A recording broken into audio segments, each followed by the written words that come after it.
¿Qué pasa, compañeros? Rock and roll. Bueno, tíos, pues muy fuerte. Ya es como la primavera, ¿eh? Empieza un poco de calorcito.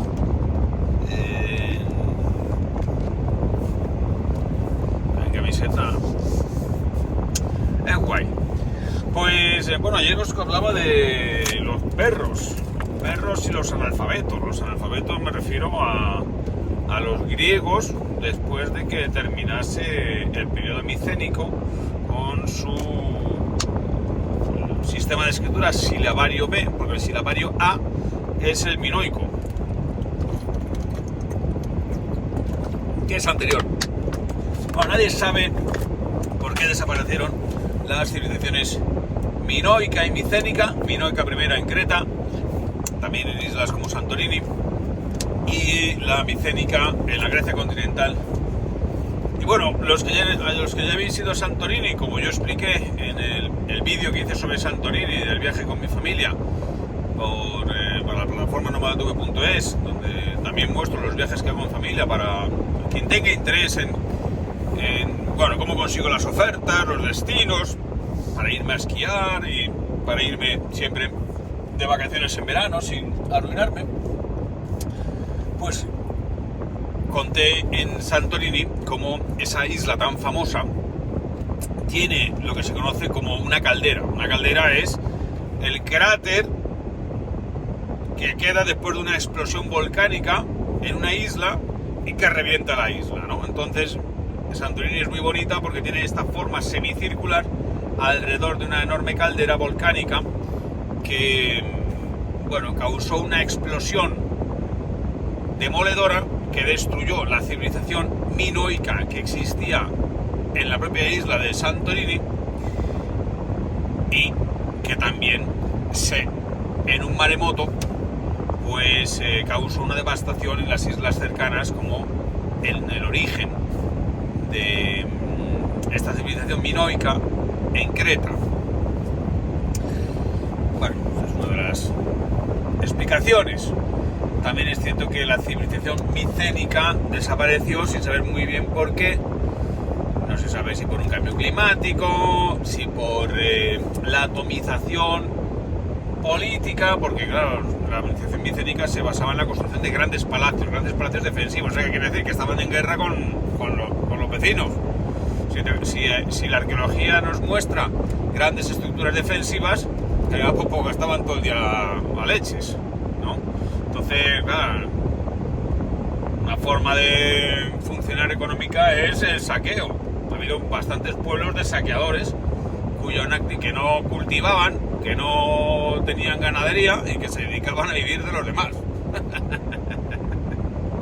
Esto es algo que ha funcionado siempre en determinadas regiones del mundo y que sigue funcionando. Las costas de Somalia viven de la piratería de los barcos, y en el desierto del Sahara se ha vivido mucho tiempo y se sigue viviendo del robo, el secuestro. O sea, a Cervantes no lo mantenían preso en Argel porque sí. Cervantes formaba parte, o era la materia prima de una industria muy floreciente, que era la industria de los rehenes. O sea, los piratas berberiscos, turcos, que vivían en el norte de África, pues tenían bases de piratas y se dedicaban a navegar por el Mediterráneo para capturar rehenes cristianos que se llevaban a plazas fuertes de piratas, como por ejemplo Argel, y ahí los tenían y pedían rescate por ellos. Había una orden religiosa, se llamaban los mercenarios, que se dedicaban a rescatar. Y claro, cuantos más rehenes rescata una orden, pues más rehenes se consiguen, porque sigue siendo un negocio que, como hemos visto, sigue funcionando hoy en día. Y ya, bueno, quien haya leído Un Millón de Piedras sabe lo que yo opino sobre el pago de los rescates por parte de los gobiernos occidentales. Cuando te coge una banda de estos, vienen Siria, vienen como ocurrió con aquellos 3 españoles que secuestraron en Mauritania. Yo pasé por allí justo en ese momento. Es uno de los, digamos, yo me quedo tirado, bueno, Es uno de los momentos cuando me preguntan, ¿tú has pasado miedo viajando? Hombre, pues sí, he pasado miedo. ¿Cuándo paso más miedo? Cuando más miedo he pasado ha sido cuando al comienzo de mis viajes, todavía no tenía mucha experiencia, me quedé tirado sin gasolina en Mauritania, en el lugar donde habían secuestrado ese mismo año a 3 españoles. Eso en el año 2009. Bueno, pues, ¿cómo se gestó esa situación? ¿Cómo la resolví? ¿Qué cosas me pasaron? Eso está contado en el libro Un Millón de Piedras, que os recomiendo que leáis. Y si no lo leéis, lo den por culo. No pienso contar, pues ya lo he contado en alguna ocasión, no pienso contar la anécdota. Es buenísima porque revela un montón de cosas sobre África, revela un montón y permite hacer unas reflexiones sobre esto, lo que yo llamo las sociedades emotivas, que si les secuestran un miembro, pues hay que pagar. No, bueno, pues eso que genera, que se paguen, que se secuestre más. Bueno, hay países que no pagan rescates, por ejemplo, Argentina. Si alguna vez se les ha ocurrido secuestrar a un argentino, están los argentinos como para pagar rescates. ¿Qué es lo que pasa? Que aunque sea blanco, no secuestran a los argentinos, secuestran a los nacionales de sociedades o de países donde pagan los rescates. Bueno, después, bueno, yo he hablado ya de mi destino ahora, que es Georgia, un país muy interesante, de una extraordinaria belleza. Está en el Cáucaso ahí, es una cordillera magnífica, que ha sido siempre pues, ¿cómo lo definiríamos? Como el paso obligado entre Europa, África y Asia. Por ahí entraron nuestros antepasados. Es una cosa que también os he contado varias veces. Nosotros venimos de África. O sea, los homínidos, los australopithecus afarensis, los pitecántropos, australopithecus y después Homo sapiens sapiens, todos venimos de África. O sea, como yo decía en algún documental, hace 3,5 millones de años éramos todos africanos. ¿Qué ocurre? Que hay porque esto empieza con el Homo habilis, ¿no? Porque es el primero que construye herramientas. Es decir, un Homo habilis era un tío súper primitivo, un homínido que a duras penas andaba erguido, pero el tío ya cogía una piedra y decía, pues ya lo había aprendido eso, cojo la piedra, ¡pam!, y me sirve para romper cosas. Empieza a utilizar herramientas, pero eso lo hacen otros animales. ¿Qué es lo que hace el Homo habilis que le distingue del resto de homínidos? Pues el tío se da cuenta que haciendo ¡pam, pam, pam! Con una piedra sobre otra piedra, la rompe y que le salen bordes cortantes. Y entonces construye las primeras herramientas. Esa es la clave. Cuando el tío decide construir las primeras herramientas, porque entonces sabe que percutiendo estos cantos rodados consigue romper y surge la pebble culture, ¿no? Que son cantos rodados, pero con filos cortantes. ¿Y eso para qué sirve? Para raspar la piel, para cortar, empieza ya a hacer los primeros cuchillos y tal. ¿Y eso qué significa? Significa que el Homo habilis ya es capaz de concebir en su cabeza, en su cerebro, que al principio era de 600 centímetros cúbicos, ahora mismo tenemos 1700, pues entonces era de 600 centímetros cúbicos, un cerebrito pequeñito, empieza el tío a imaginar cómo sería el resultado de su trabajo. Entonces aplica industria sobre materia prima y consigue herramientas. Ese es el Homo habilis. Bueno, pues el Homo habilis empieza a evolucionar, pitecántropo, australopithecus y tal, y llegamos a, digamos, el Australopithecus, lo Montecesor, ¿no? ¿Qué ocurre? Que este homínido, se pira de África, se expande. Claro, estamos hablando de que son especies que prácticamente manteniendo su estructura básica están 1,5 millones de años dando tumbos por el mundo.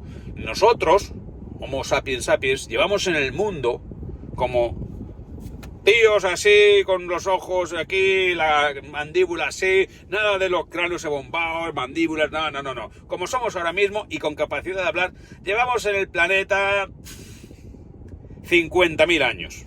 Empezamos hace 100... Los fósiles más antiguos de Homo sapiens están 300.000 años. Pero son Homo sapiens muy arcaicos. El Homo sapiens sapiens, que es con capacidad de hablar y tal, eso es muy moderno. Pues estamos hablando, ponle 150.000 años. Te estoy diciendo que existía unos homínidos que se mantuvieron durante 1,5 millones de años, quiere decir que, o sea, 10 veces más de toda la historia del hombre moderno en la Tierra. Entonces, pues hombre, les dio tiempo a expandirse mucho, ¿eh?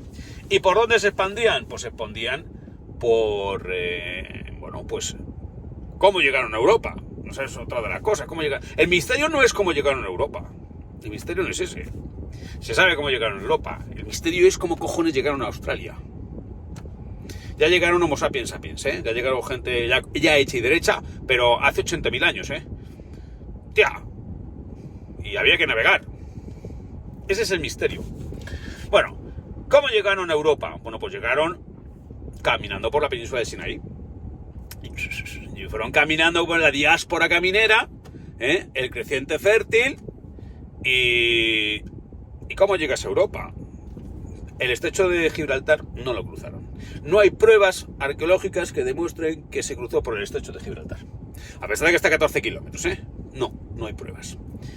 No hay evidencia arqueológica, que tendría que haberla habido. No hay evidencia arqueológica. Porque esa es una de las teorías. Pero, ¿cómo llegaron? Pues llegaron caminando. ¿Y por dónde entraron en Europa? Pues hombre, entraron por el Cáucaso. Entraron por el Cáucaso porque si tú vas caminando por el creciente fértil, vas caminando por Oriente Medio, tú el Sinaí te lo saltas. Porque si el Sinaí, o sea, si existe una conexión con el Mar Rojo, es porque se hizo el canal de Suez. Si no, no había conexión. El canal de Suez se hizo en el siglo XIX. Entonces, vas por ahí, vas por toda África, llegas hasta la península del Sinaí y ya sigues ascendiendo por el actual Israel, Jordania, tal, Siria, te metes en Turquía. Y entonces, ¿qué puedes hacer? Pues para llegar a Europa, sigues por Turquía, la actual Turquía, te metes en la actual Georgia y cruzas el Cáucaso. Por eso se considera que el Cáucaso es la frontera natural, esa cordillera montañosa, que también tiene orientación este-oeste, es la frontera, digamos la cordillera que sirve de frontera entre Europa y Asia. Es una interpretación que a mí me gusta y no me gusta, ¿no? Porque hay otra frontera entre Europa y Asia, que es el Bósforo, que está en Estambul, que está mucho más lejos. Y después hay otra frontera entre Europa y Asia, que es el río Volga, que está en Rusia.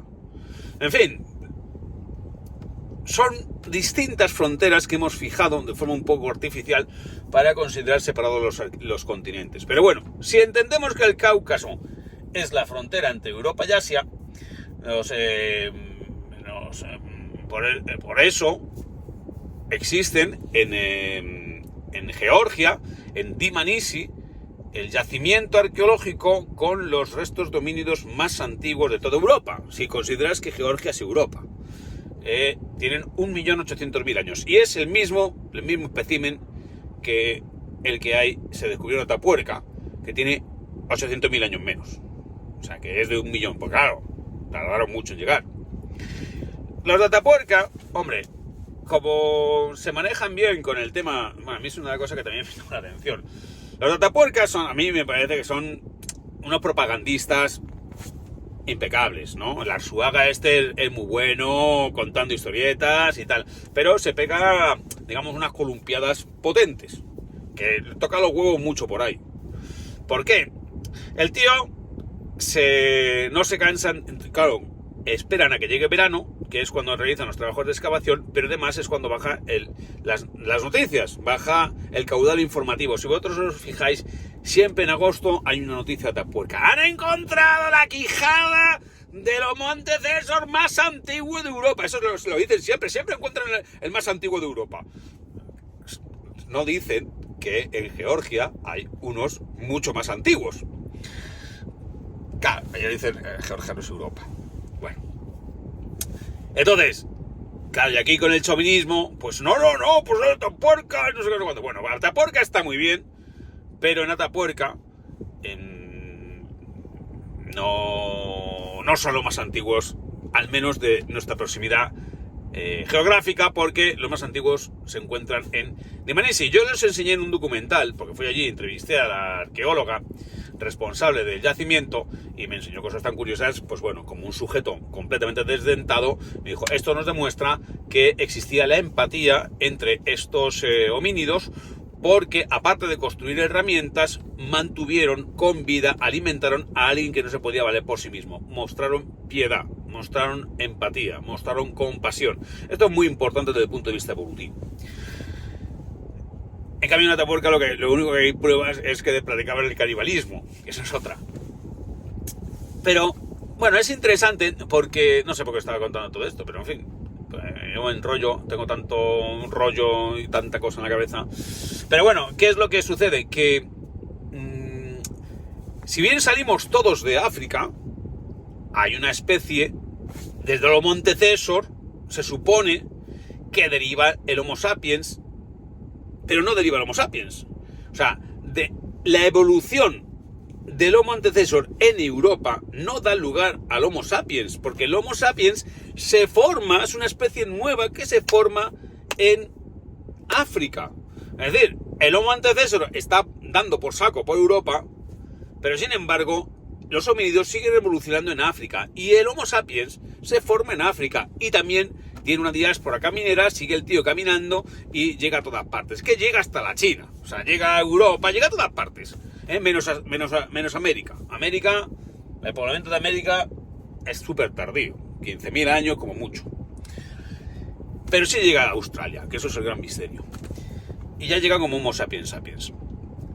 Sin embargo, en Europa sí se desarrolla una humanidad propia y específica que no se conoce en África, aunque sí se conoce en Oriente Medio. ¿Esto qué quiere decir? El neandertal existe exclusivamente en Europa y en Asia y Oriente Medio. Esto nos quiere decir que bien fuera su origen, o sea, porque se encontró los primeros fósiles se encontraron en Alemania, por eso se llama en el Valle de Neander, por eso se llama neandertal, pero no es porque naciera allí. Se desarrolla en este ámbito geográfico, pero no se desarrolla en África, pero sí se desarrolla en toda Europa y en Asia, porque uno de los yacimientos más importantes se encuentra en Irak, que es Sanidad, donde hay enterramientos de neandertales muy elaborados, o sea, con mucha complejidad, digamos, simbólica, cuerpos, cadáveres en una posición determinada, rodeados de ajuar, de flores, en fin, los neandertales ya estamos todos de acuerdo en que eran una humanidad con la misma capacidad simbólica, es decir, con la misma capacidad de pensar que podemos tener nosotros o que tenían los Homo sapiens con quienes coexistían. Entonces, bueno, esto es, yo qué sé, culturilla general que obtienes fácilmente si sigues mis programas. Oye, la culturilla general, a mucha gente que le importa tres pares de cojones. A mí, la verdad, a los que les importa tres pares de cojones la culturilla general, a mí sí que me importan tres pares de cojones. ¿Por qué? Pues porque uno no quiere perder el tiempo con gente que no aporta. O sea, es que... y yo, mira, otra cosa que también me pasó a mí, y a veces, yo creo que este tema no me he hablado mucho, ¿no? Pero mira, yo cuando empecé en esto, yo empecé pues en el año 2009. Y yo ya había escrito varias novelas, era registrador de la propiedad, licenciado en Derecho, había sacado la suposición con el número 1, había leído de pequeño lo que no está escrito, tenía una cultura muy superior a la media. Esto es así, yo no voy a sentir no voy a ser humilde en el sentido de, no, yo no sé tanto. Hombre, yo soy ignorante de muchas cosas, no tengo ni puta idea, cuanto más aprendo, más ignorante me sé, pero lo que sí es cierto es que tengo un nivel cultural muy superior a la media, por mis inquietudes. Está. Esto no es que me haga mejor ni peor, eso me hace de como soy. Y a mí me interesa exclusivamente la gente que tiene el mismo interés cultural que yo. Porque son los que me aportan. Entonces, ¿qué ocurría? Que como soy muy bruto, porque yo siempre he sido un tío muy bruto, he sido siempre un tío muy echado para adelante, si hay que meter la moto en un barro, yo la meto, eso siempre he sido así. Siempre he sido un tío macarra, me llaman, en fin, un tío franco, directo. Entonces, ¿qué ocurrió? Que yo en el ámbito de la moto, donde hay bastante peña dentro del ámbito de la moto. En el ámbito de la moto es como en todos los ámbitos. Simplemente utilizamos moto no quiere decir que seamos ni mejor ni peor que los demás. Yo ya sabéis que nunca me defino como motero. A mí ser motero no me define en absoluto como persona. Pero dentro del ámbito de la moto, pues hay una gran proliferación de gañanes. Hay mucho gañán, mucha testosterona y mucho imbécil. Es así. Pero también hay una gran parte de... Luego hay gente muy culta, pero luego también, y por eso a mí me ha ido bien, porque he encontrado ese público que ha sentido interés y curiosidad por mis contenidos culturales y ha sabido apreciar la diferencia. Pero después también hay este núcleo de comportamiento prácticamente neandertal, muy masculino, de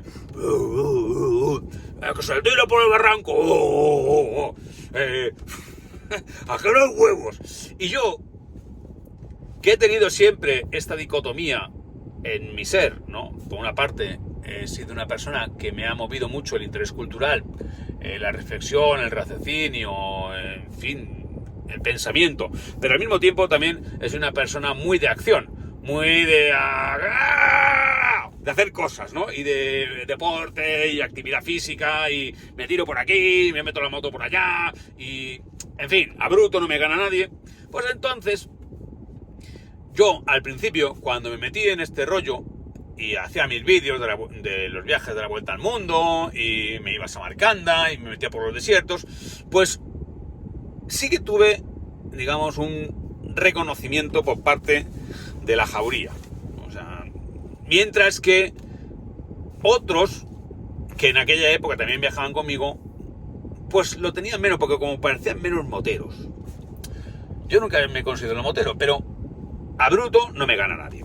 Entonces eso me hizo también, digamos, tener mi público, destacar, pero yo nunca me consideré, o nunca consideré que esa vertiente que podía hacerme gracia, cuando por ejemplo se me atribuyó el sobrenombre de Big Monkey, porque yo también lo fomenté cuando estuve en Sumatra con los orangutanes y tal y cual, porque a Big Monkey tampoco me gana nadie, pero a mí no me definía en absoluto, ¿no? Entonces en eso pues hacía gracia a algún sector del público, pero les dejaba frío cuando ya lo mezclaba con los exploradores olvidados, con la historia, con tal y que cual, ¿no?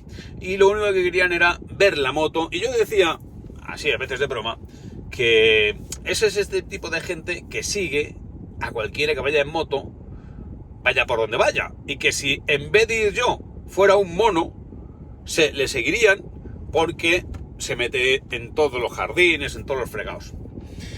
A medida que me he ido haciendo mayor y que he ido desarrollando mi propio estilo, siempre he tenido un estilo personal, pero a medida que he ido refinando mi estilo, porque claro, me he hecho profesional de la tele, he hecho buenos documentales culturales, tengo criterio, tengo olfato, tengo talento para distinguir. Mi mujer, por ejemplo, es muy buena en lo suyo, ¿no?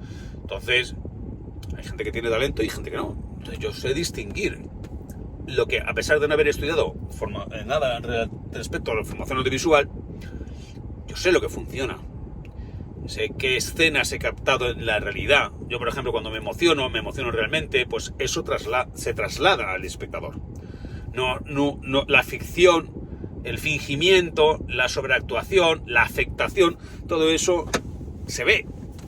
Entonces, yo a medida que me he ido especializando y que me he ido cada vez refinando más en cuanto a mis contenidos, a mí cada vez me interesa menos, aunque lo sigo haciendo, me interesa menos el más neandertal que el estudio, la reflexión, la transmisión de los conocimientos. También porque, hombre, te vas haciendo mayor, ¿no? Y a pesar de que yo me encuentro muy bien físicamente, me siento fuerte, firme y recio, y todavía tengo mucha resistencia, pues también es cierto que no tienes la misma energía, la misma testosterona, ni la paciencia que tenías antes.